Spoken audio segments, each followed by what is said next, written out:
Ajo çfarë ndodh në skenën politike shqiptare është shumë e ngatruar dhe shumë e vështirë për të marrë vesh.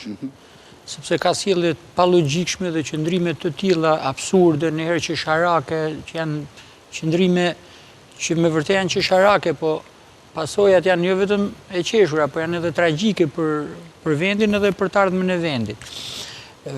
Tash se çfarë fytyre kanë gjithë këto, tashmë është marrë vesh, është i qartë, sepse fakti që këto premtojnë, jo vetëm premtojnë, po do të lidhin një pakt me njerëzit për një çështje të caktuar dhe të nesërmen e shkelin vetë paktin, kjo tregon që këto nuk kanë më fytyrë, pra nuk kanë një kod moral. Sali Berisha, unë kam paralajmëruar që në 11 dhjetor të 2021-shit, kur zgjodhi G29, fillove një rrugë si rruga e Lulzim Bashës, sepse demokratët shpresonin që do rikthehet në një parti të vlerave demokratike. Gjatë gjithë kësaj kohe duke qenë se ai nuk e riktheu, ka humbur edhe besimin e demokratëve. Ata mund dalin edhe thonë që Berisha merr vota dhe e vërtet merr vota, sepse njerëzit kur shkojnë te kutia e votimit ose ditën e votimeve shohin një alternativë dhe Partia Demokratike ose kanë shumë besim, po e japin votën sepse e japin votën për kundrapeshën e Ramës.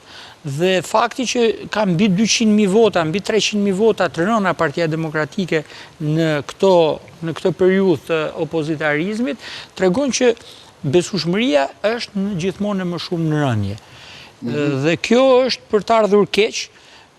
Personalisht unë kam bërë maksimumin tim si një njeri që kam shumë kontribute në atë parti dhe kam aderu që nga themelimi i saj, është për të ardhur keq se si kjo parti po shkatërrohet duke e kthyer në një parti familjare. Dhe duke e kthyer në një parti familjare, kuptohet ai do të arrijë të mbajë një pjesë aty elektoratit që vazhdojnë të besojnë që Berisha duhet ai që do mund Ramën, ndërkohë që vitet kalojnë edhe zoti Berisha edhe për shkak të moshës do të humbas energjitë e veta.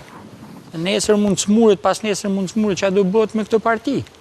Larg qoftë, se s'ja urojmë. Do jetë i pamundur fizikisht, është shkaku i moshës. E drejtë. Ai ndonjëherë po jam unë në këtë moshë i pamundur fizikisht, që zoti Berisha që po i ka kaluar 80. Pra, fakti që këto po shkatërrojnë një parti kaq të rëndësishme, një aset kombëtar, për mua është një tradhti e madhe. Dhe këto e kam paralajmëruar dhe vazhdoj të këmbgul që kjo tradhti do ju kushtoj shumë gjithë atyre që po e bëjnë. Nëse flasim pastaj për këto deklaratat që thonë këto me helikopter, pa helikopter, këto i bëjnë për të mbush konsum politik, i bëjnë për të mbush bushllëkun politik. Sepse po mos jenë këto deklarata, çfarë do bëjnë këta? Se do bësh diçka që ti marrësh njerëzit e karikuar. Berisha gjithë që e bën për t'i mbajtur demokratët e karikuar. Diti se me sa seriozitet edhe intelektual, se këtu e kanë humbur fillin intelektual, imagjino vajhalli i popullit. Një intelektual në një komunikim tha, tash i tha me sa duket mas Madurës po e vjen në radha Ramës. Nuk e kuptojnë fare se domthon situata janë sa të ndryshme janë siç është, domthon të dalësh edhe ta thush këtë, duke ditë që rruga jo vetëm me Ramës, për arrestimin çdo personi ose vërejtës para një përgjegjësie ligjore çdo personi këtu kalon nëpërmjet institucioneve drejtësisë shqiptare. Nuk mund ishte një lajm sot për një makinë policisë gjermane e cila nuk ka drejt të veprojë në territorin e Shqipërisë. Dhe Amerika nuk mund vi të bëjë atë çfarë bëri me Madurën për Edi Ramën sepse ka qef ose na e ka dëshira, dhe mu mund ma ketë dëshira që Amerika të vitë vendos drejtësinë këtu në atë forma, por Amerika nuk e bën. Edhe për shkak sepse ajo çfarë pretendojmë ne që Amerika e ka vëmendjen te ne, Amerika dhe presidenti Trump kanë shumë probleme tjera serioze në botë. Domthon po ta pyesësh një herë, domthon kur nuk e ka mendjen zoti Trump, nuk është fokusuar mirë te kjo punë, di akoma Shqipërinë në lindjen e mesme. Në këto pretendojnë tashi që presidenti i Amerikës do merret me çështjet tona dhe do na zgjidh problemet tona. Dakor, por pse ftesa amerikane i pse nuk shkoi në adresën te rruga e Salës, siç paralajmëroi Belind Kılliçi, por duket se non grata ka shuar rrugën e shpesës. Nëse të flasim për humor, tash të merremi me Belindin në çështje humori. Domethënë njerëz që deklarojnë edhe nuk dinë çfarë deklarojnë. Mund të vitë turp deklaroj diçka këtu me bindje dhe mos më dal nesër, do vihet pak do të kërkoja të falur, do të kërkoja falje njerëzve. Dhe zakonisht në situata kam marrë qëndrime shumë të prera dhe korrekte dhe ajo çfarë kam thënë paktën në një farë formë është vërtetuar në të ardhmen. Po, e drejtë. Po nëse do dilte e kundërta, mu do në vitë turp. Si në rastin, do ke protestën e datës 24 janar. Do bëjnë këta protestën. Qa do bëjnë atë protestë? Do rëzojnë Ramën? Do flasim edhe për atë. Do flasin. Po, ja unë po them këtu, që ore në qofë se këto arrinë në datën 24 me vërtet a venë Ramën para përgjegjësisë dhe të bëjnë qeverinë teknike si që mendojnë, unë do mbyllja gojën. Sinqerisht do mbyllja gojën, se do thoj ore pas ka diçka të vërtet në këto, pas ka një logjik punë të këtyre. Po në qofë se këto do talën prapë me 24 janar, do i thrasin njerëzit aty, edhe do i shpërndajnë arritëm qëllimit se i mblodhëm aty një 20.000 vetë, 20.000 vetë e ka antar partije 20.000, kjo pasaj do kthehet qesharake. Me vërtet një pjesë njerëzve të cilit janë mërzitur nga kjo qeverisje dhe do më kanë shkuar deri aty se e kanë urrëtie për Ramën dhe për këtë qeverisje dhe me shumë drejtë ndoshta, për shumë arsye, por që ti talësh me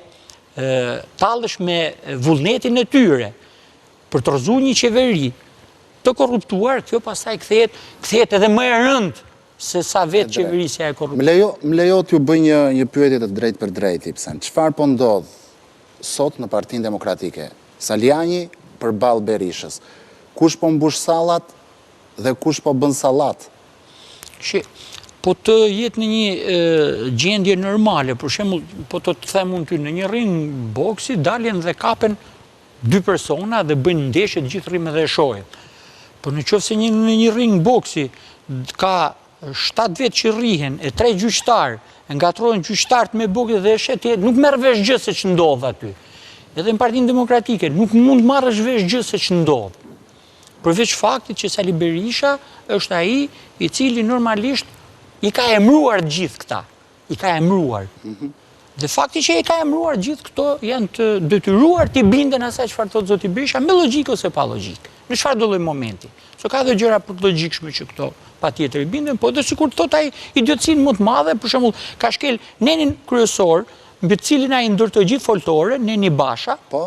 Ai erdhi edhe e shkeli, që ke në gjurë një që ka guximin në momentin që ai e shkeli një rregull, që në Partinë Demokratike dhe për ato që kanë vlera konservatore, shkelja e rregullës është e papranueshme, sepse konservatorët këtë kanë, janë shumë i konservojnë vlerat.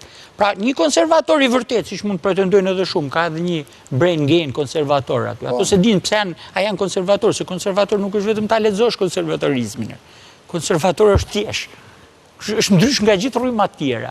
Dhe po të shohësh ti, në thelbin e ai thënë një nen mbi cilin ai ka ndërtu një narrativ të tërë. Dhe kur vjen momenti edhe shkel asnjë nuk thotë po kë do vëmë ne. Ore problemi është se shkel rregullin ky. Ndoshta është akoma herët për ta marrë guximin, ose ndoshta e merr Ali Mehmeti. Tashi po të them unë për punën e Salianit. Tashi imagjino të jetë shpresë e demokratëve dhe i shoh, nuk e di si i mbush sallat ky sepse këtu ka diçka ka me vërtet diçka të çuditshme. Ka njerëz pas tyre, këto janë një pjesë, një kategori njerëzish që i marrin edhe i financojnë edhe i mbështesin, se kush nuk e di. Se këtu këmbkryq në këtë vend janë ulë agjentura të huaja. Këtu ka biznesmen që kanë duhet mbrojnë interesat të financojnë politikan. Këtu çfarë s'ka? Ka oligark, ka pastrim parash, çfarë s'ka? Dhe në një vend ku pastrojnë ka shumë para nuk është zor që të gjenden ca para që të mbështesin një dhe për të bërë edhe ngjyrim politik, siç e ndërtoi ngjyrimin politik Ramizalia në 91-shin. Po duhet të them këtë që të arrin deri të mush disa salla, qoftë edhe njerëz paguar atë, po edhe qoftë edhe njerëz nxitur nga dikush. Një dënuar për falsifikim, dhe të pretendoj të zëvendësoj Sali Berishën, një i dënuar për falsifikim, është me certifikat ky falsifikat. Për Salianin e ke fjalë. Po. Kjo pastaj kthehet jo vetëm qesharake, kthehet tragjikomike pastaj. Berisha thotë se thosh Ali Mehmeti. Ali Mehmeti se ma përmende, Ali Mehmeti ka qenë njëri që edhe unë kam gëzu një respekt dhe simpati në kuptim në momenti që ka kandidu dhe kam thënë. Bile edhe e kam taku dhe i kam thënë, nuk jam nga ato që projektoj dëshira, sepse unë i kam kalu shkallë nga A-ja të Z-ja. Por do kisha shumë dëshirë që ti të kisha një përballje serioze dhe mos të riqeshe. Pse tani nuk gëzon respekt për Ali Mehmetin? Një njeri që edhe emrohet, një njeri edhe që s'dis, nuk ma një qëndrim. kur ka çështje kaq serioze në këtë parti, do më të rish aty vetëm për të kap një pozicion, edhe për të qenë nesër diku, kjo nuk është serioze, ma nuk është kjo, nuk duhet të jetë kjo statura e politikanit, tash i flasim me seriozitet. Statura e një politikani është që reagon aty ku ka thyrë të rënda të kodit moral edhe të parimeve të funksionimit partisë, demokracisë, sepse partitë lidhen ngushtë me parimet themelore të demokracisë. Kur ti nuk je këllqe për më tepër, kur ty të shkelin, kur ty të dhunojnë votën, dhe ti deli merr për qafe, dhe ti bëhesh pjesë e këtij mjedisi, ti nuk mund të jesh më zgjidhja e atij problemi. Dhe kaq mund të them unë për zotin, më vjen keq për zotin Ali Mehmeti, sepse ai më vërtet ai mund të kënaqet se ka marrë 20.000 vota.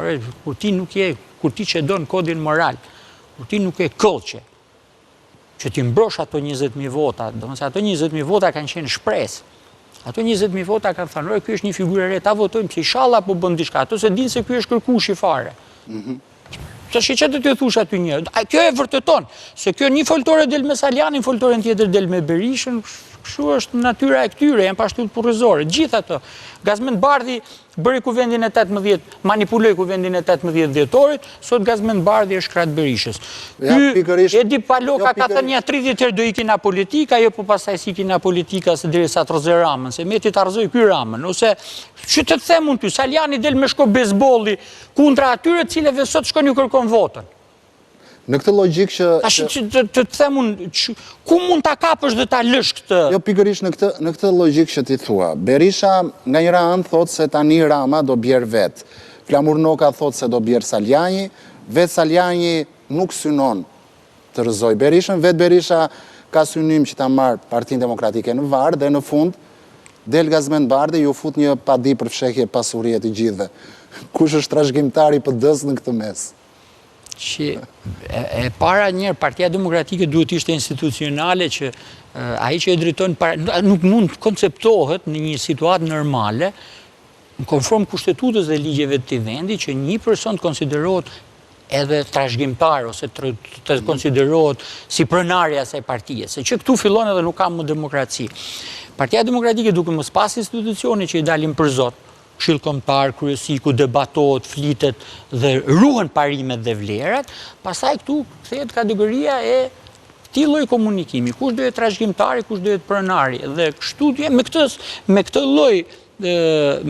lloj zgjidhje janë pajtu pothuajse të gjithë. Thonë është pronë e Sali Berishës. E kanë thënë, kush se ka thënë aty? Gjithë ato e thonë, është pronë e Sali Berishës, jo që i ka Partia Demokratike pronë e Sali Berishës. Ato që i kanë themardhyer Partinë Demokratike as kanë dashur t'ia dinë më kush është Sali Berisha, as e kanë njohur më burr Sali Berishën. Sali Berishën e kanë në momentet e para që është themeluar ajo parti, biles ka qenë themelues, ka qenë Azem Hajdari me Sadiun me Arben Imamin. Po gjithsesi, po të futesh në thelbin e vet, Partia Demokratike është një aset më. Sepse Partia Demokratike është vjeshmëri e disidencës para 90-s, e lëvizjes studentore, dhe e gjithë atyre njerëzve që kanë aspiruar për demokraci. Nuk mund të kthehet në pronë të një individi, se është tradhti shumë e madhe që i bëhet vendit më. Që ta marrësh një opozitë dhe ta kthesh në pronën tënde familjare.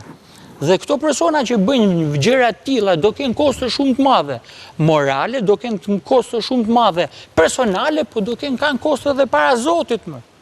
Sepse nuk mund të mbrish deri në këtë pikë, të shkelësh gjithë rregullat dhe normat. Nuk mund të merresh gjithë pikë, të vrasësh ti opozitarizmin. Për mendimin tim, situata opozitare është shumë në Shqipëri dhe ka opozitar peshon shumë. Fakti që e kanë marrë në dorë ca si puna e këtyre pashtyll kurrizore, e kanë të kurrur. Dhe po t'ishte një parti normale, Partia Demokratike, e thjesht normale, Edi Rama me vërtet do largohej vetë. Por fakti që me gjithë këto skandale që kanë ndodhur, unë vazhdoj të rri qëndrimit tim që ka marrë në 2018. Ore, problemi jemi ne, nuk është Edi Rama. Nëse ne jemi mbinar Edi Rama është tigër kartoni. Nëse ne jemi, na duhet luani madh. Tash i problemi këtu jemi sa të vegjël jemi ne. Në ekipi i Ramës, Rama me ekipin e vet fitojmë se jemi ne shumë të dobët, jo se është ai shumë i fortë. Kto mundohen ta shesin që ai është shumë i fortë. Nuk mund të jetë i fortë një ekip pa kod moral. Dhe pa kartën morale. Për mua Edi Ramës i ka i karta morale me kohë. shumë vite përpara. Këto vazhdojnë t'i tregojnë popullit se kush Edi Rama. E di populli kush Edi Rama, s'ka nevojë t'ja tregojnë këto. E di mos e vërtetoj, ka vërtetu s'paku me 100 akuza.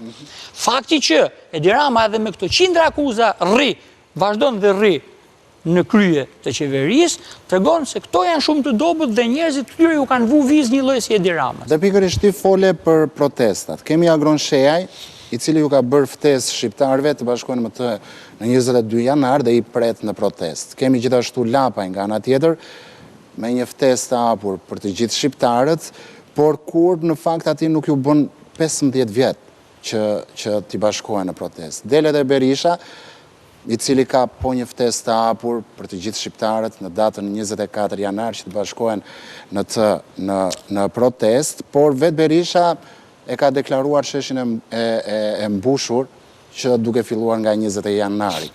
Por dikush i psen do pyeste që pse opozita protestat i ka kthyer në një ftesë për dasma, por që mungon nusja.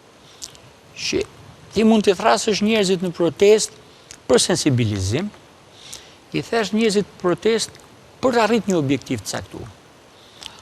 Domthon, dy janë natyrat e protestave. Për të nxjerrë pa diçka dhe e dyta është për të arrit një objektiv të caktuar. Ka protesta që rrën objektiv. Për shembull, protesta e Kukshit ka qenë me objektiv. Objektivi ka qenë që ne do hapim rrugën vëlla dhe do ulim tarifën për vete. Po t'ishte qenë gjithë Shqipëria, ne do uli tarifa edhe për Shqipërinë. Ne e ulëm, donim ta hiqnim, po e ulëm në 1000 lekë atëherë. Pra patëm një objektiv dhe realizuam ose në 1% të caktuar, ose për sensibilizim del dhe flet për një çështje të caktuar me grupe të ndryshme shoqërore, sociale etj. Me radhë. Kur ndërmarrin forcat opozitare protest, ajo protest ndërmarrin në momente kyçe dhe kritike, për shembull që në rastin kur goditet në zëvendës kryeministra, dhe njerëzit qohen dhe bëhet një revolt masive. Po të bësh protesta kështu të vazhdueshme dhe të pa kuptim, mos realizosh diçka. Ore këty nuk i vjen zor se mashtrojnë edhe njerëzit e vet. Dorëzojmë Edi Ramën këtë herë, dorëzojmë Edi Ramën, po sa herë kanë thënë këtu dorëzojmë Edi Ramën. Po prapë më mas datës 24 këtu do gjejnë një mashtrim tjetër për të thënë pritni se nuk e rrezuam dot, sepse janë ca çështje, ku e di unë, tu do sajojnë diçka. Po të vazhdosh në të njëjtën cikël, ti gënjesh njerëzit tu, dhe njerëzit e qorientum, normalisht që do vazhdojnë shpresojnë se s'kan çfarë bëjnë tjetër, kjo pastaj fillon edhe kthehet në qesharake.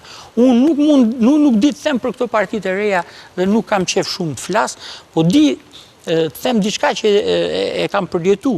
Unë kam qenë një simpatizant i krijimit një poli të tretë që 1 vit para zgjedhjeve. Dhe jam mundu me gjithë ato që kam komuniku, kam thënë nëse ne nuk do mlidhem me gjithë në një pol, duke vu kritere gjithmonë, sepse nuk është mbledhësh, hajde, se mund të mbledhësh forcat politike ti dhe ta bësh grupimin siç e bëri Rama kur erdhi në pushtet, gjithë që të bëhemi gjithë qelpsirat bashkë për të mundur një qelpsirë më të madhe. Nuk funksionon kështu, se me Ilir Metën e kishte ai. Unë doja marr të qelpsirën për të mundur një qelpsirë më të madhe. Nuk funksionon kështu. Nëse ti e fillon, starton ose fitoren tënde e bazon mbi mungesën e moralit, patjetër do të çdosh moralisht, siç ka ndodhur. Pse nuk u bën bashkë? Këto nuk u bën, këto është shumë e çuditshme. Pse nuk bëhen bashkë? Nuk mund t'u vesh. Njëri thot, për shembull, Agron Shejaj vjen nga një familje me tradita, të paktën që edhe familje e djathtë, po të arrish edhe të ndërtosh, të mendosh që do jesh trashëgimtar i Mitat Frashit. Mitat Frashi është është një ndër kapacitetet politike dhe intelektuale të këtij vendi. Dhe të mendosh që do ndërtosh një forcë politike të djathtë, duke pagu lek nga xhepi në këtë formë, duke e ndërtuar me njerëzit që punëson me kolcene, kjo nuk është forma. Dhe unë s'kam një gjë personale me, unë doja që Agron Shejaj të ishte me vërtet në një kapacitet intelektual dhe politikan për shkak të familje dhe strukturës tij, por nuk i ka asgjë nga këto. Dhe unë do isha një nga njerëzit që do vrapoja, po të vraposh mas Agronit është vraposh, që të them unë ty, të vraposh mbas hiqit, mbas asgjës. Se s'ka në pikpamje të qartë politike, dalë thot, prito vlla, po dilte Agroni dhe thoshte, kjo kas politike, e ndërtuar gabimisht që 91-shin në këtë formë. Ne duhet ta fshijmë dhe të ndërtojmë një frym të re, parime të reja, rregulla të reja, ekonomi mbi parimin e konkurrencës, disa gjëra me cilët me vërtet ose qëndrimet për pronën, kundra 7501-shit. Pra të arrish dhe të ndërtosh një kaos të qartë, për tjetër, për kjo se di që qa kërkon vetë. Do dalim me dati se dy kryeministria qa kërkon.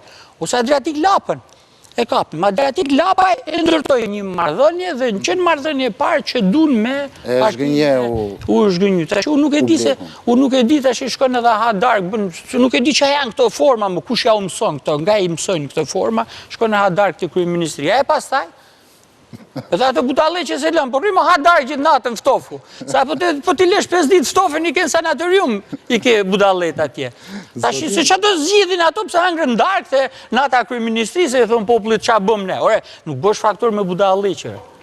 Shqiptarët dun besueshmëri. Këtyre politikanëve të ri, unë personalisht vetëm kaq ka mund, mja mundu t'ju të qoj.